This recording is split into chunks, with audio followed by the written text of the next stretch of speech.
Chapter 1. Would you believe? When Allah wants to frighten his slaves, the sun falls out of its chariot. This is a full eclipse, a misfortune for the sun. An overview might be helpful before we begin.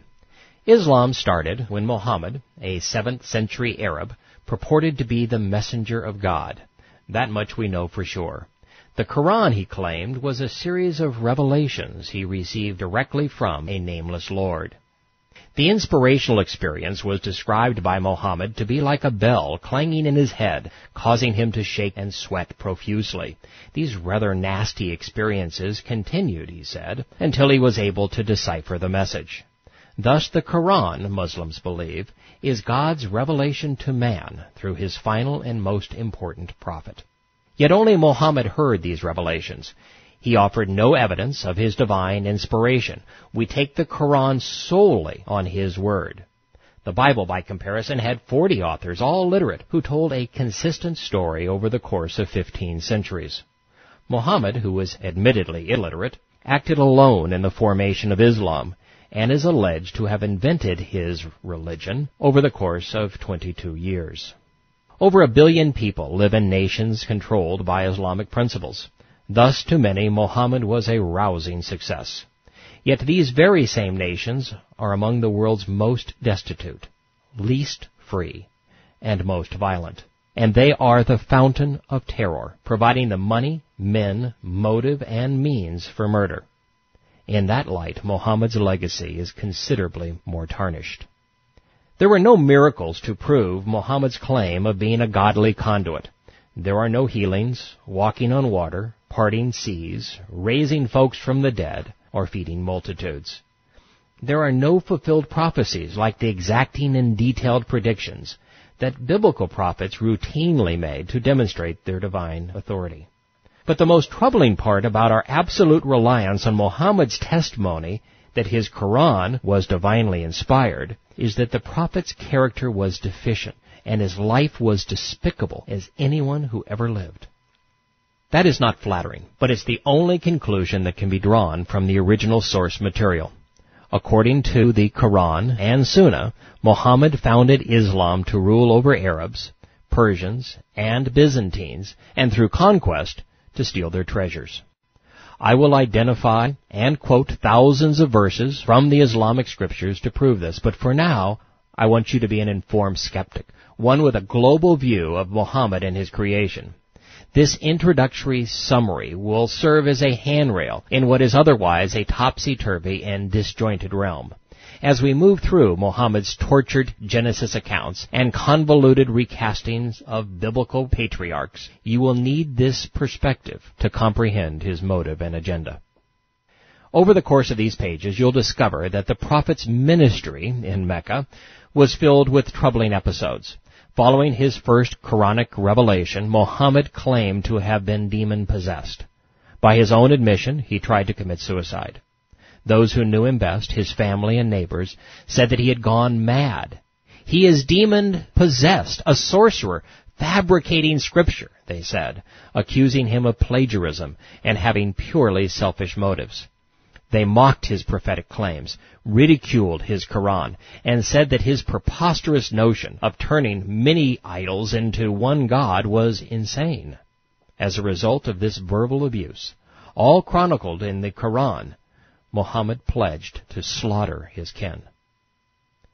With the Quraysh bargain, the Meccans proved that Muhammad had established Islam to garner what he craved: power, sex, and money. The satanic verses which followed demonstrated that he was inspired by Halal bin Shakar, known in the West as Lucifer, the biblical Satan. Muhammad's hallucinogenic night's journey to the non-existent temple in Jerusalem confirmed that he could not be trusted.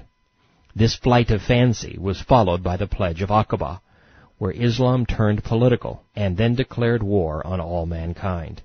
90 surahs were revealed during this period.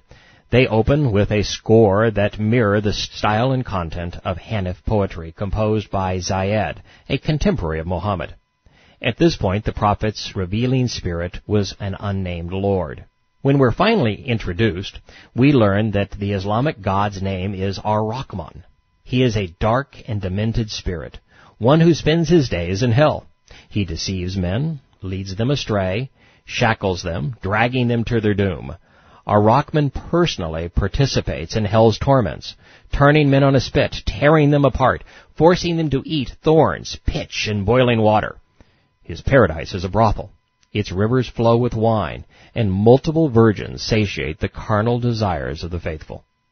As you might imagine, Muhammad's contemporaries, the Quraysh tribe in the little burg of Mecca, thought he was nuts. The Quran contains over 400 iterations of the never-ending argument between Muhammad and his tribe. Those who knew this prophet best called him a charlatan. They charged him with the very offenses the Quran and Hadith confirm he was guilty of perpetrating.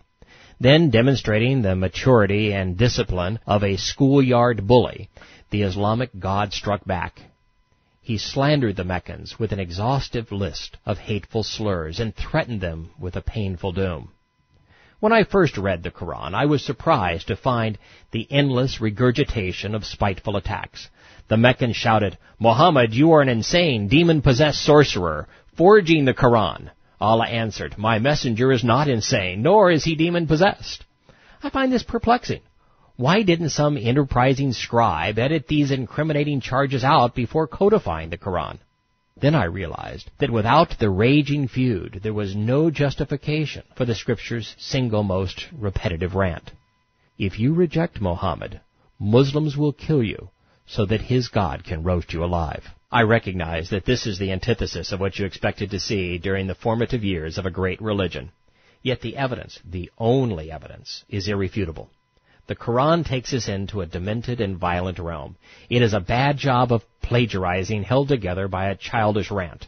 Paradise and hell are both decadent and disgusting, more satanic than divine, and the Sunnah, which professes to be inspired scripture, is no better. Stroke by stroke, they present an ugly picture of an abused child who became an abuser. Having destroyed the religion of Islam in Mecca, Muhammad created the political doctrine of submission in Medina. He became a pirate, dictator, and terrorist leader.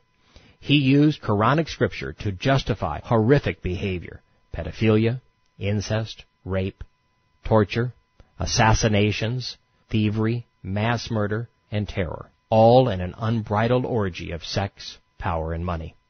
Again, this summation simply reflects the portrayal documented in the Islamic Sunnah and confirmed in the Quran.